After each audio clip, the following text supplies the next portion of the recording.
around the car, but that car was behind the police line, and it wasn't leaving. The parking lots of those businesses they had shut off to people. When we got there, we were on the back side of the building, on the south side, and that's where most of the people had gathered, and they were just kind of waiting to see what was happening. And at one point, an FBI agent and a police officer came up, and they were taking people in groups of 5 to their cars and inside the building if they had to go get their stuff, but they weren't letting them take their cars. They were still keeping that closed off. Walking them. I don't know if they were checking them out or how that was working.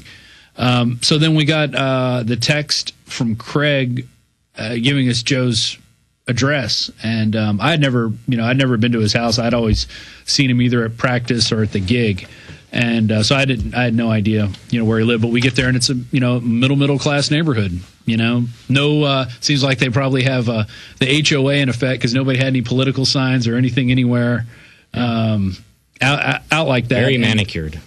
I did notice Joe it looked like he had a ton of papers and stuff in his garage, like he didn't use the garage for the car. He used the garage as a storage area. And that looked like, because I'm sort of a pack rat myself, so I always notice those things. Well, the media is already saying he's basically a Tea Partier, as we knew they would do before the media even said this was happening, which is the evidence of it being staged and my hunch being correct.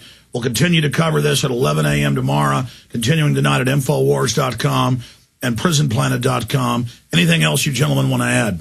I thought it was interesting that the neighbors really didn't know the guy. He had been there for 3 years is what they said. One lady had moved in 4 years ago, and she said he moved in about a year after. Another guy had been there 15 years, and he moved, he said, I'd seen the daughter and the wife, but I never saw the guy. I never saw Joe.